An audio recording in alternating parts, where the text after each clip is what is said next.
Romeo उसका 12 अध्याय और उसका पहला पद, और यहीं से हम आज का जो संदेश है उसे शुरू करेंगे। 12 अध्याय उसका पहला पद इसलिए हे भाइयों, लिखा है, इसलिए हे भाइयों मैं तुमसे परमेश्वर की दया स्मरण दिलाकर विनती करता हूं, परमेश्वर की दया स्मरण दिलाकर याद दिला करके विनती करता हूं। एक रिक्वेस्ट है, विनती करता हूं, हाँ,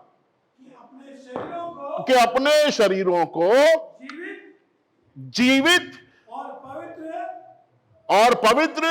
और परमेश्वर को भावता हुआ बलिदान करके चढ़ाओ। 3 बातें बताई गई यहां पर, जीवित, पवित्र और परमेश्वर को भावता हुआ बलिदान करके चढ़ाओ। वचन में 2 तरह के काम लिखे हुए हैं, एक मरे हुए काम और दूसरे जीवित कार्य। तो जब हम मरे हुए काम करते हैं, मरी हुई आवाज के साथ में, मरी हुई दशा के साथ में, मरे हुए दिल के साथ में, तो हमको कोई दर्द नहीं होता। यहां बलिदान की बात की जा रही है, जब आपको दर्द महसूस हो, वो बलिदान है, जीवित बलिदान। कभी भी परमेश्वर की वेदी पर ला करके कोई मुर्दा बलिदान चढ़ाया नहीं गया है, जीवित बलिदान चढ़ाया गया है। यहां पर लिखा हुआ है जीवित, पवित्र। कैसा होना चाहिए? पवित्र। परमेश्वर के सामने बिल्कुल जीवंत अवस्था में आए और पवित्र अवस्था में आए। पवित्रता से शोभायमान होकर यहोवा को दंडवत करो। सेटल हो जाइए। पहले आप भूलिएगा नहीं, 3 ही बातें बताएंगे मैं आपको। जीवित, सबसे पहले जीवित, और परमेश्वर को। अब यह भावता हुआ क्या है? परमेश्वर को भावता हुआ बलिदान।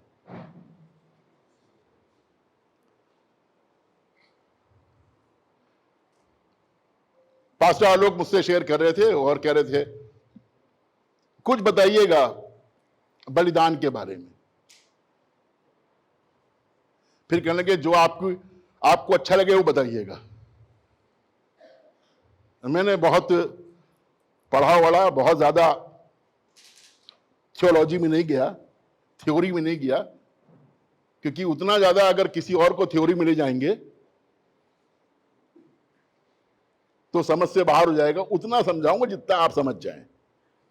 जितना बड़ा गिलास आपके पास में, उतने ही पानी डालने की कोशिश।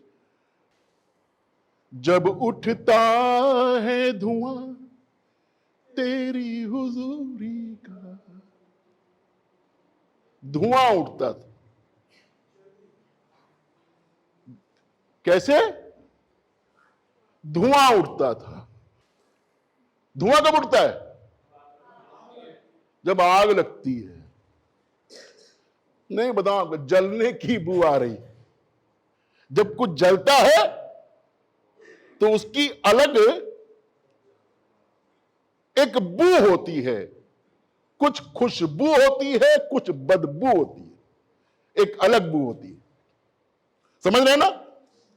तो परमेश्वर को चढ़ाया जाना क्या है?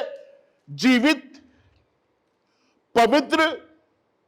जब जीवित और पवित्र हम परमेश्वर के सामने आएंगे और अपने आप को उसकी वेदी पर रखेंगे, और जब हम परमेश्वर के लिए ज्वलनशील होंगे कि हमें और कुछ नहीं करना है, केवल परमेश्वर के लिए ही रहना है, और जब हम उस तरह से आएंगे तो जो धुआं उठेगा उसे परमेश्वर पसंद करेगा। बाइबल में लिखा हुआ है तुम्हारी जिंदगी, तुम्हारा जीवन, तुम्हारी सेवा, तुम्हारी बोली, तुम्हारा विचार परमेश्वर को ग्रहण योग्य हो। हम इसलिए पैदा हुए हैं, हम इसलिए बने हैं, हम इसलिए बुलाए गए हैं, हमारी हाई कॉलिंग इसलिए है ताकि हम परमेश्वर को ग्रहण योग्य हो। अरे ये तो पादरी साहब के लिए, आलोक भैया के लिए है कॉलिंग, हमारी तो कोई कॉलिंग नहीं है, कोई कॉलिंग नहीं है। बताऊं, आज भी परमेश्वर आवाज दे करके आपको बुला रहा है, आज भी परमेश्वर आवाज दे करके लोगों को बुला रहा है, आज भी दूर और पास दोनों को बुला रहा है। कलाम में लिखा हुआ है वो औरों को पूरब और पश्चिम से सब जगह से बुलाएगा। ये वादा उनके लिए भी है जिन्हें परमेश्वर दूर दूर से अपने पास बुलाएगा। परमेश्वर बुला रहा है, he is calling you, but how you are responding. आप सुन रहे हैं या सुन करके इग्नोर कर रहे हैं?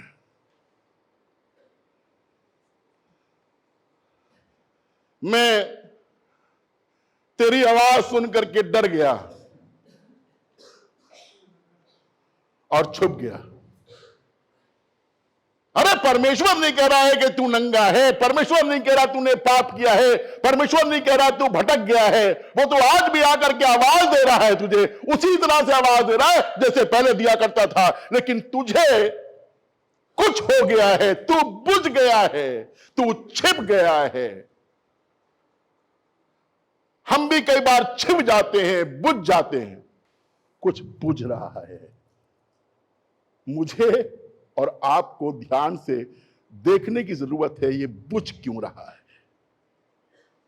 ये स्लो डाउन क्यों हो रहा है, ये टाइम से क्यों नहीं आया है। कहीं कोई हवा तो नहीं लग रही है, कहीं किसी ने इस पर कुछ ढांक तो नहीं दिया है जिससे कि ऑक्सीजन न मिलने से ये बुझ रहा है। ये बहुत गौर से देखने वाली चीज है।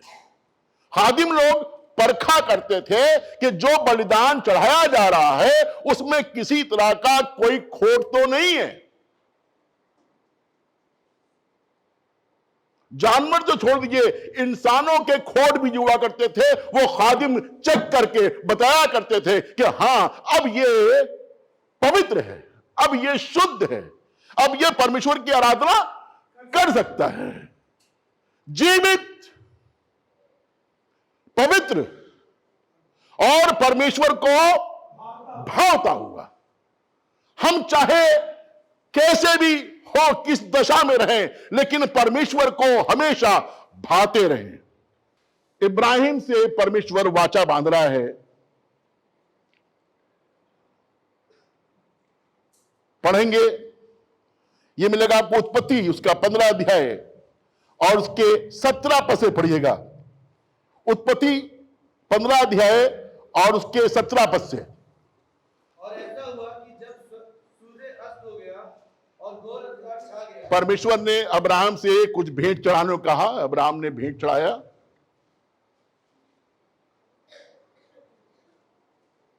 बलिदान के टुकड़े किए, आमने सामने रखे। कुछ चिड़िया भी थी, उनको भी टुकड़े नहीं किया, रख दिया। जब भेंट चढ़ा रहा था तो उसी समय कुछ गिद्ध आए, चील आई और आकर के उस बलिदान को अशुद्ध करना मांगा। तो अब्राहम ने काम किया, उसने हाथ हिला करके सबको उड़ा दिया। फिर उसे गहरी नींद आ गई। तब परमेश्वर उससे बात करने लगा और उसने देखा कुछ। और ऐसा हुआ कि जब सूर्य अस्त हो गया और घोर अंधकार छा गया, तब एक अंगीठी जिसमें से धुआं उठ रहा था और एक जलती हुई मशाल दिखाई थी। हाँ, जो उन टुकड़ों में से बीच में से होकर निकल गई। इसका मतलब जो कुछ अब्राहम ने चढ़ाया उसे परमेश्वर ने एक्सेप्ट कर लिया। कैसे? एक आग के द्वारा। हमारा परमेश्वर आग के द्वारा उत्तर देता है। हमारा परमेश्वर आग चाहता है, हमारा परमेश्वर ये चाहता है कि हम उसकी वेदी पर आए और अपने आप को रखें। हमारा परमेश्वर चाहता है कि हम उसको ग्रहण योग्य हो सके। ये बलिदान जिसकी हम बात कर रहे हैं आपसे, मेन दो तरह के बलिदान हैं, और है उसकी बात कभी और करूंगा आपसे। एक है मेल बलि और दूसरा है होम बलि। सबके पास होम है ना? मेल बलि और होम बलि। मेल बलि इसलिए चढ़ाई जाती थी ताकि मनुष्य का परमेश्वर से मेल मिलाप हो जाए, मनुष्य का मनुष्य से मेल मिलाप हो जाए, विश्वासी का खादिम से मेल मिलाप हो। इसलिए जब विश्वासी भेंट लेकर के आता था तो खादिम को दिया करता था, और खादिम उसके एवज में जाकर के उस भेंट को चढ़ाकर प्रार्थना करता था। यह मेल बलि है। इसे पीस ऑफरिंग भी कहा गया है, पीस सेक्रीफाइस भी कहा गया है। समझ लेना, जहां समझ में नहीं आया पूछ लीजिएगा। तो परमेश्वर और हमारे बीच में पीस होनी चाहिए, सन्नाटा नहीं। कहीं आप समझे पीस मतलब सन्नाटा, शांति मतलब सन्नाटा। सन्नाटा को कर दीजिए टाटा। वो वाली पीस वाला मेल जिसमें कि परमेश्वर का आनंद, परमेश्वर की खुशहाली, परमेश्वर की आराधना, परमेश्वर का धन्यवाद हमेशा हमेशा बना रहे। परमेश्वर यह चाहता है, मेल बलि। और दूसरा है होम बलि, जिसमें कि परमेश्वर हमें पूरी तरह से ग्रहण करना मांगता है, पूरी तरह से एक्सेप्ट करना मांगता है। उसके लिए जरूरी है कि हम ढिलाई ना बरतें। तो मैं आपको ले चलता हूं पुराने नियम में, और पुराने नियम में लेवितिकुस 6 अध्याय और उसके 8 पद से पढ़ना शुरू करते हैं। लेवितिकुस 6 अध्याय और उसके 8 पद से, जहां पर ऐसे लिखा, सुनिएगा। फिर यहोवा ने मूसा से कहा,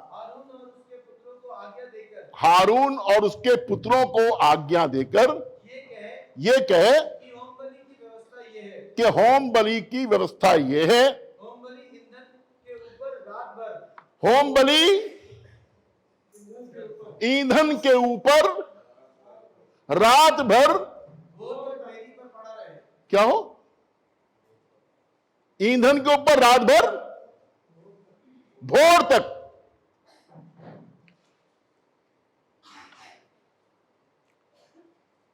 नींद हराम।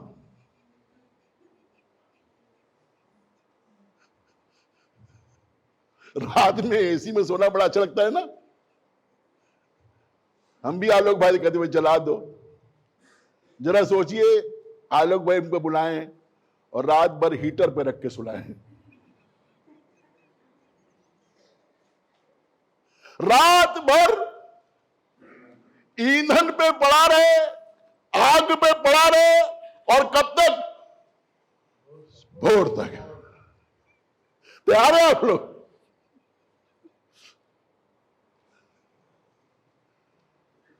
लिखा ना, उसने उनसे अलग होकर पूरी रात बिताई, पूरी रात प्रार्थना करता रहा, और सुबह आकर के फिर उनसे मिल गया। हमारी प्रेयर लाइफ कितनी देर की है?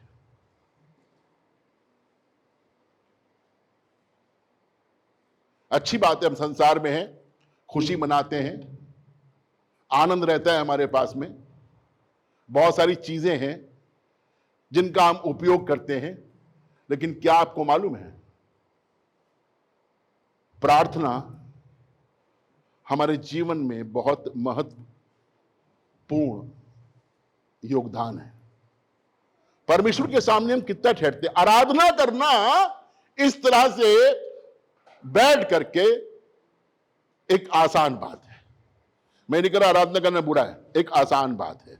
आप सबके साथ एक जोश में आ जाते हैं, सबके साथ मिलकर के प्रार्थना कर देते हैं, लेकिन क्या हमारे अंदर वो हियाव है कि अकेले में अपने परमेश्वर से प्रार्थना करें, और जब वो हमसे बात करे, जब वो अपनी बातें हम पर रिवील करे, जब वो अपनी गलतियां, हमारी गलतियां बता सके, क्या उसको उतनी आजादी देते हैं कि हम बैठ करके केवल अपनी ही राशन की लिस्ट बता देते हैं और उसके बाद कहते हैं बस बंद। बर्न्ट ऑफरिंग का मतलब ये होता है हिब्रू लैंग्वेज में, उसका मतलब है ओलाह, ओलाह शब्द है और उसका मतलब है एक्टिव पार्टिसिपेशन एंड सर्विस। हमें उसकी आराधना में एक्टिव रहना है और रात भर जो पड़े रहना है जलते हुए कोयले के ऊपर, ये उसके लिए जागना है, ये पैशन उसके लिए होना चाहिए। लेथार्जिक होकर के नहीं, स्लोथफुलनेस के साथ में नहीं, आलसी होने के साथ में नहीं। हम खुदा के लोग हैं। सुन, इस्राएल का रक्षक ना ऊंघेगा और ना सोएगा। मैं ये नहीं कह रहा हूं मत सोइए आप, सेहत खराब हो जाएगी, लेकिन ये कह रहा हूं परमेश्वर के लिए और परमेश्वर के लोगों के लिए जागिए, तो प्रार्थना तो करिए, प्रार्थना के समय को बढ़ाइए, हम परमेश्वर के लिए जलें। इसकी 12वां पद पढ़िएगा, सुनिएगा, वेदी पर अग्नि जलती रहे, लिखा है वेदी पर अग्नि जलती रहे और कभी बुझने ना पाए। वेदी पर आग जलती रहे और कभी बुझने ना पाए। फिर से ऊपर आ जाइए, पढ़ना शुरू करिए जहां से पढ़ना शुरू किया था।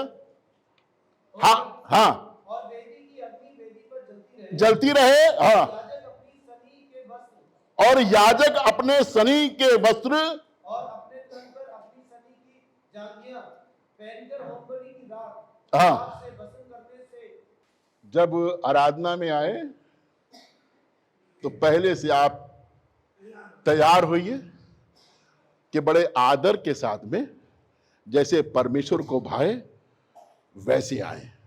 और अगर यह मालूम हो जाए कि मुझे आराधना लीड करवानी है तो दुआ कर ले पहले घर पे, और दुआ करके पूछे खुदा बाप मुझे क्या पहन के जाना है। वो कह दे फटी जीन्स पहन के जाओ, आ जाइए, मुझे कोई प्रॉब्लम नहीं। कोई आपकी प्रॉब्लम है? खुदा बाप कहते निक्कर पहन के आ जाओ, आ जाओ।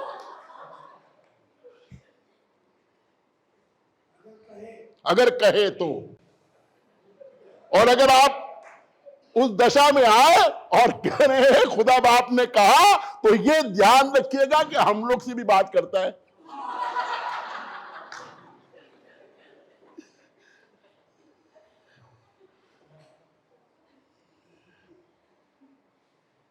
आपको घर पे अच्छा लग रहा है ना, जो आपने नया कपड़ा लिया है अच्छा लग रहा है, बहुत बढ़िया है, डिजाइनर सूट है अच्छा लग रहा है।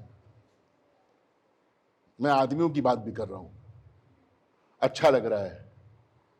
लेकिन देखिए कलाम में बताया गया कि जब आप भवन में जाएं, आराधना करें, लोगों को मालूम हो कि यह आराधना करने गया था, यह आराधना करने गई थी, यह आराधना करने जा रही है, या आराधना करने से लौट रहे हैं, लोगों को देख करके मालूम होना चाहिए कि ये आराधना करके आ रहे हैं।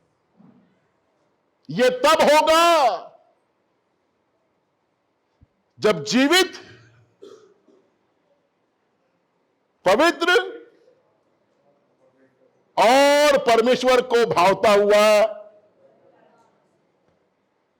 एक का नाम था नादाब, एक का नाम था आदाब। कुछ को मालूम है, पढ़ने बाइबल भाई, तो क्या नाम था? नादाब, और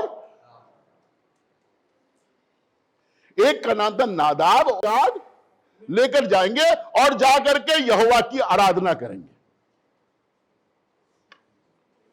जो कमाई ईमानदारी से की जाती है वो कमाई है, और जो बेईमानी से करी जाती है वो ऊपर की है।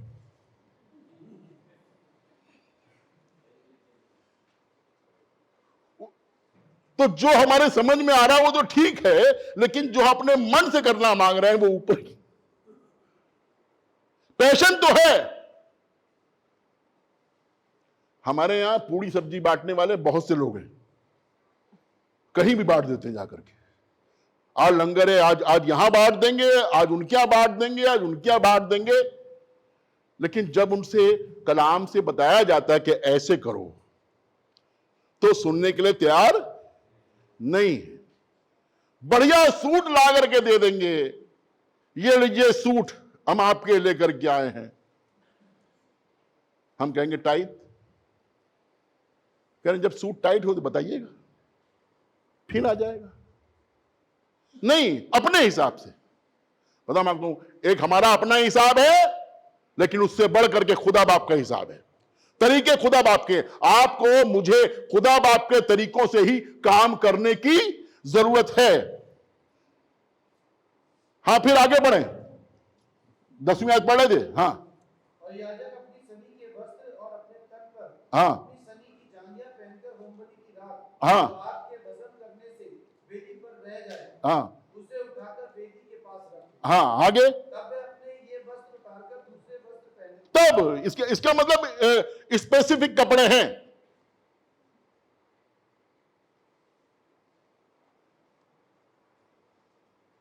हम भी ध्यान दें। चलिए कपड़ों को छोड़ देते हैं, आगे चलते हैं, नहीं तो हो सकता है कुछ लोग पकड़ने बाद में। तब वे अपने ये वस्त्र उतारकर दूसरे वस्त्र पहनकर रात को छावनी से हाँ, बाहर किसी शुद्ध स्थान पर ले जाएं। हाँ, वेदी पर अग्नि जलती फिर लिखा है या कभी बुझना और वेदी पर अग्नि जलती रहे और कभी बुझने ना पाए। आगे सुनिएगा। और याजक प्रतिदिन भोर को और याजक प्रतिदिन भोर भोर को उस पर लकड़ियां जलाकर उस पर लकड़ियां जलाकर होम बलि के टुकड़ों को होम बलि के टुकड़ों को उसके ऊपर सजाकर सजा कर रखे। हाँ, और उसके ऊपर मेल बलियों की चर्बी और उसके ऊपर मेल बलियों की चर्बी जलाया करे।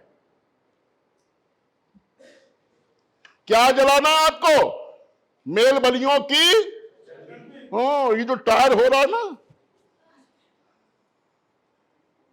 भाई साहब कहते रहते हैं बिल्कुल को चर्बी चढ़ गई है। मैं कहते रहता हूं इसकी चर्बी चढ़ी है। किसी की कहते हैं इसकी आंखों में चर्बी है, किसी के दिमाग में चर्बी है, किसी को हुक्म ना मानने वाली चर्बी है ना। क्या करना है? अरे इसी चर्बी को तो लाकर खुदा बाप के सामने चढ़ाना है। जब खुदा बाप के सामने ला करके इस चर्बी को चढ़ाओगे, शरीर चढ़ाओगे, तो ये आत्मिक बलिदान होगा। इसमें से जो सुगंध उठेगी वो परमेश्वर को भाएगी। हमने अपना स्वार्थ, अपनी सुविधा अपने पास रखी है, हम सुविधा के अनुसार काम कर रहे हैं। आज अपनी सुविधाओं को, आज अपनी लग्जरी को, आज अपने भोग विलास को, आज अपने सुख को परमेश्वर के लिए त्यागना शुरू कीजिए। जब आप परमेश्वर के लिए त्यागेंगे, मैं ये नहीं कह रहा हूं सारे एसी ला करके यहां डाल दीजिए, जब सैलरी मिले ला करके यहां डाल दीजिए, बढ़िया सूट मिले ला करके यहां डाल दीजिए। लेकिन मैं कहना मांग रहा हूं आपसे कि खुदा बाप के लिए पहला स्थान रखिए। जो उसके लिए है वो उसके लिए है।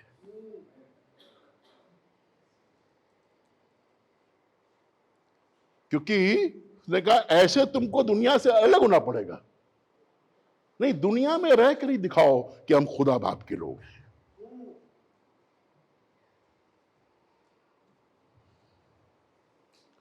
बता दीजिए कितने बजे तक बोलना है? यिर्मयाह 20 अध्याय उसका 9वां पद। यिर्मयाह 20 अध्याय उसका 9वां पद सुनिएगा। हाँ, 20 अध्याय 9वां पद।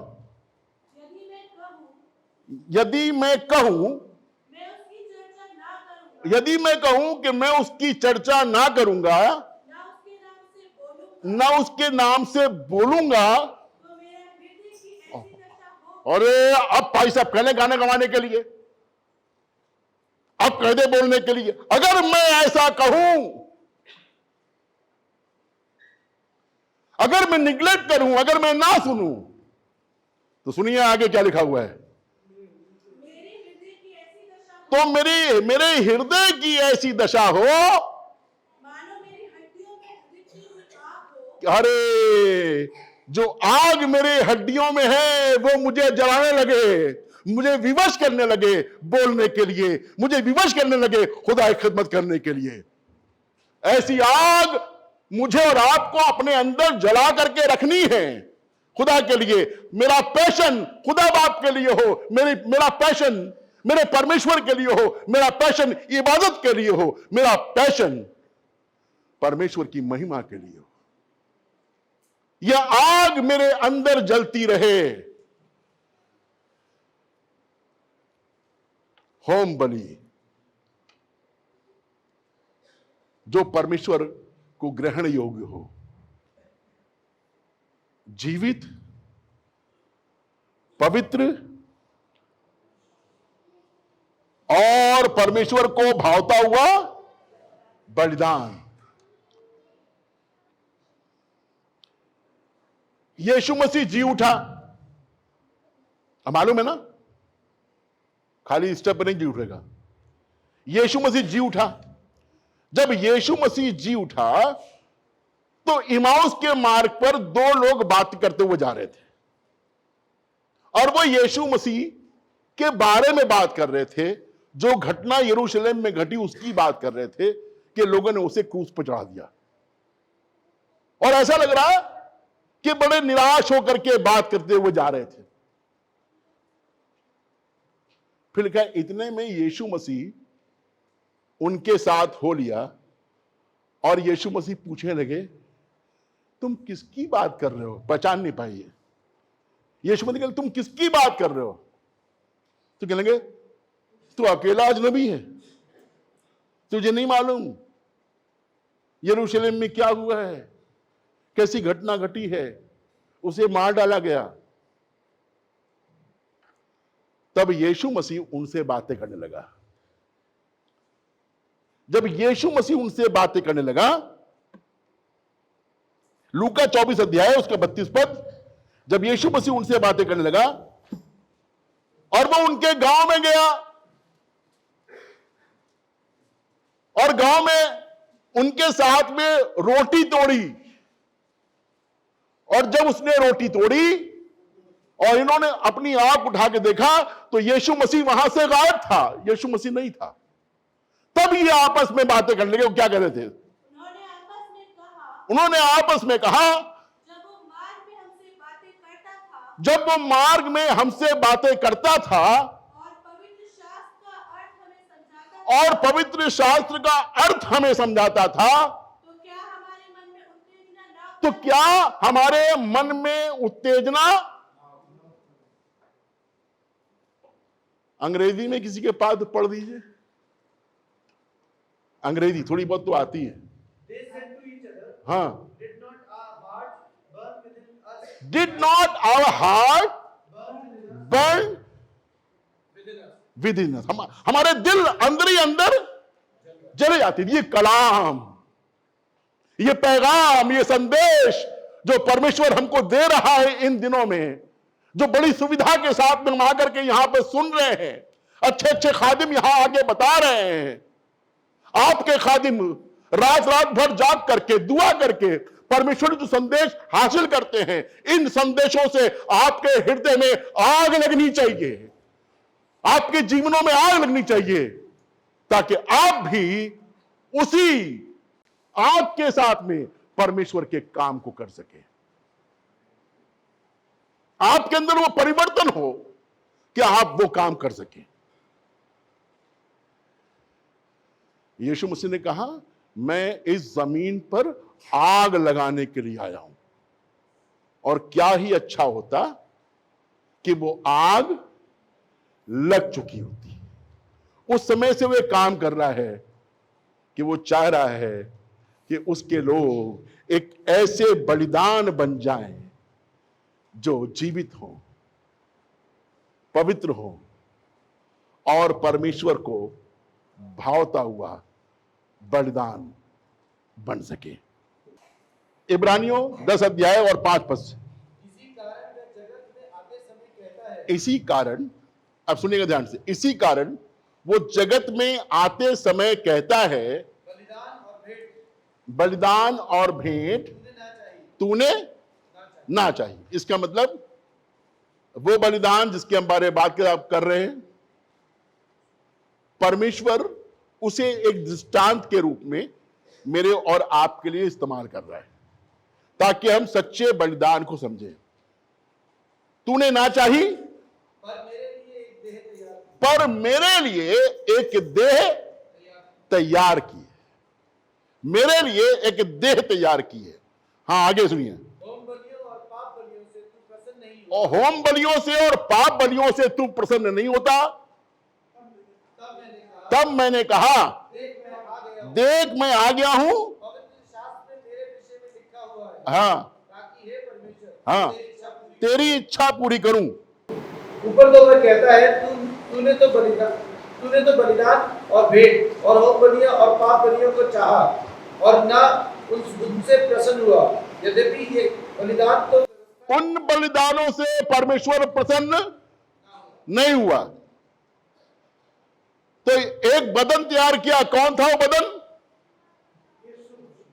यीशु मसीह।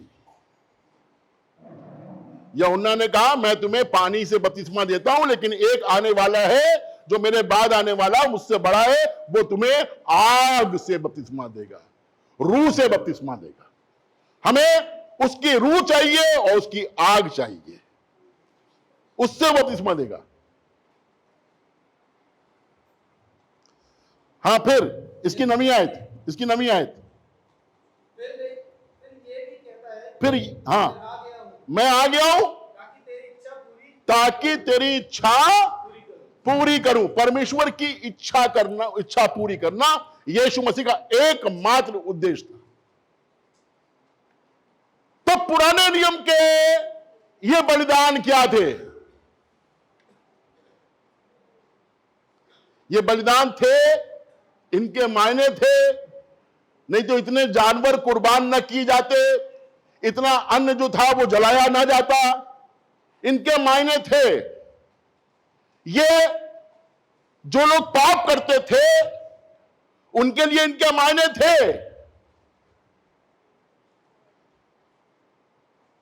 ये काम करता था केवल 1 साल के लिए।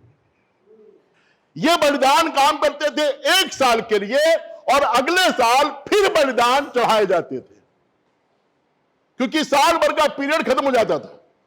इसलिए हर साल बार बार बलिदान चढ़ाए जाते थे, क्योंकि इन बलिदानों के द्वारा लोगों के पाप साल भर के लिए ढांप दिए जाते थे। तभी तो कहा गया पुराने नियम में, क्या ही धन्य है वो जिसका पाप ढांपा गया। जब वो कहता मैं आ गया तेरा कार्य पूरा करने के लिए, जब वो कहता मैं आ गया कुर्बान होने के लिए, मैं आ गया तेरी इच्छा पूरी करने के लिए, एक शरीर तैयार किया गया है। पाप करने वालों के लिए एक ही बलिदान काफी है। यूहन्ना उसके बारे में कहता है, देखो ये परमेश्वर का मेमना है जो जगत के पाप उठा ले जाता है। नो मोर कवरिंग। अब कोई ढांपा जाना नहीं है, अब कोई प्रायश्चित का ढक्कन नहीं है, अब कोई कवरिंग नहीं है। अब वो हमारे पापों को लेकर के दूर कर देता है। हालेलुया। उसने मेरे पापों को लेकर दूर कर दिया, उसने आपके पापों को लेकर दूर कर दिया। अब आप ऐसे बलिदान चढ़ाओ जो जीवित और पवित्र और परमेश्वर को भावता हुआ ठहरे। यही तुम्हारी आत्मिक सेवा है। मैं क्या करूं यीशु मसीह ने इसके मायने दिए हैं। जब तू भेंट लेकर के आए और उसे वेदी पर चढ़ाए और तुझे याद आए कि मेरे भाई का दिल मुझसे ठीक नहीं है, तेरे भाई का दिल कड़वा है, तेरे भाई के दिल में दोष है, तो अपने बलिदान को वेदी पर छोड़ देना। चढ़ाया हुआ बलिदान आप वापस लेके नहीं जा सकते, लेकिन अभी वो ग्रहण नहीं किया गया है।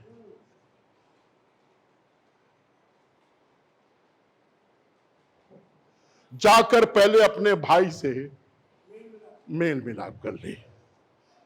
गलती तेरी नहीं है, गलती तेरे भाई की है।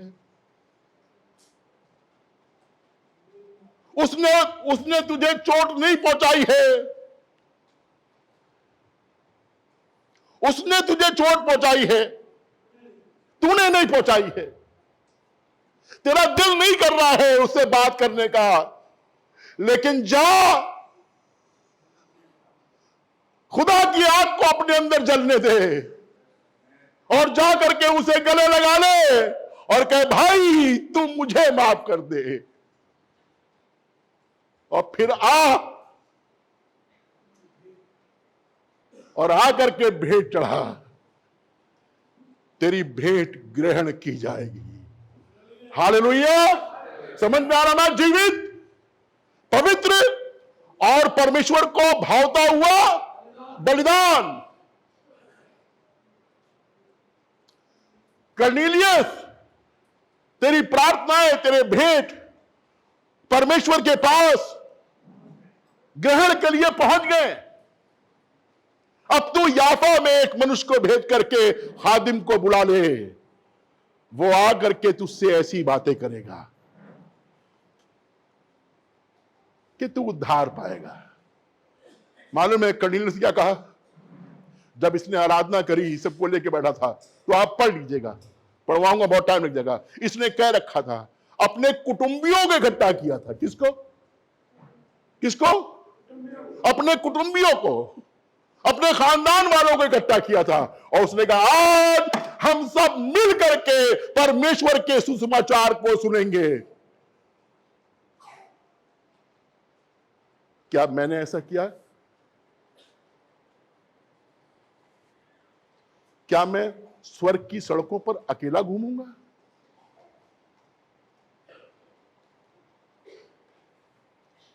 क्या मैं परमेश्वर के दर्शन अकेला करूंगा? आज जिम्मेदारी है, जिनको हम पसंद नहीं कर रहे हैं उनको पसंद करने लगे। हालेलुया।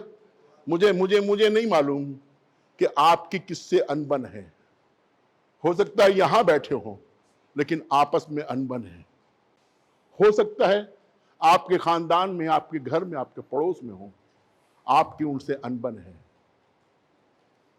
बलिदान चढ़ाने के लिए आए हैं, परमेश्वर आपके बलिदान को ग्रहण करेगा, लेकिन वो चाह रहा है कि पहले उस आग के द्वारा, पवित्र आत्मा की आग के द्वारा आप अपने आप को पवित्र करें और जा करके उससे गले लगे, उससे कुछ ना पूछे, उससे कुछ ना पूछे। बहुत कुछ कहना मांग रहा होगा, आप उससे कुछ ना पूछें, आप गले लगाएं और कहें, भाई बहन, तुम्हारे बगैर मैं कुछ नहीं हूं, तुमसे, तुम्हारे साथ मिल करके मैं आराधना करना मांगता हूं।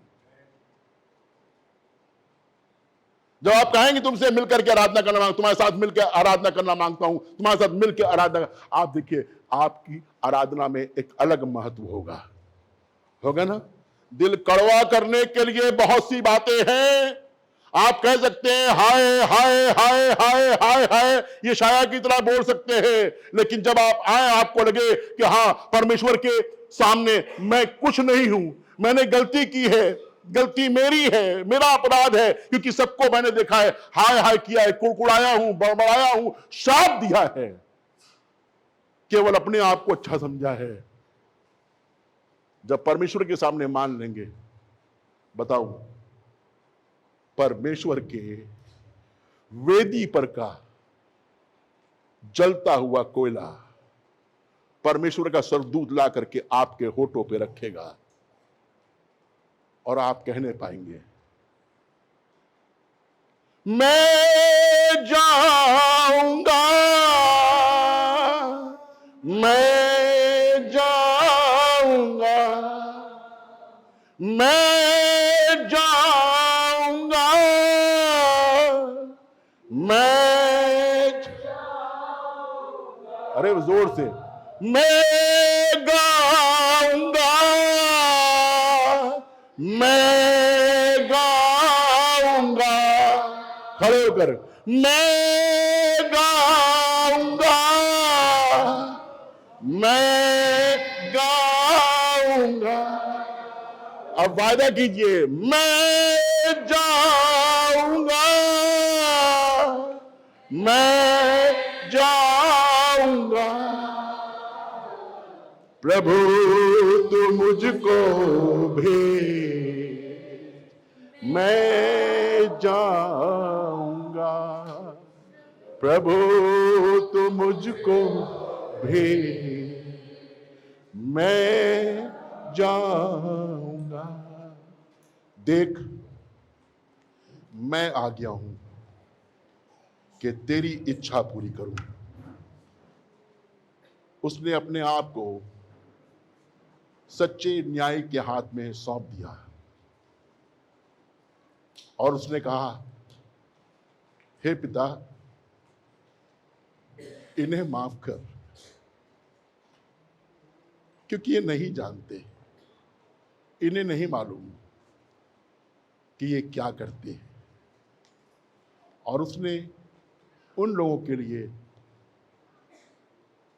जिन्होंने उसे क्रूस पर चढ़ाया था, परमेश्वर से क्षमा मांगी।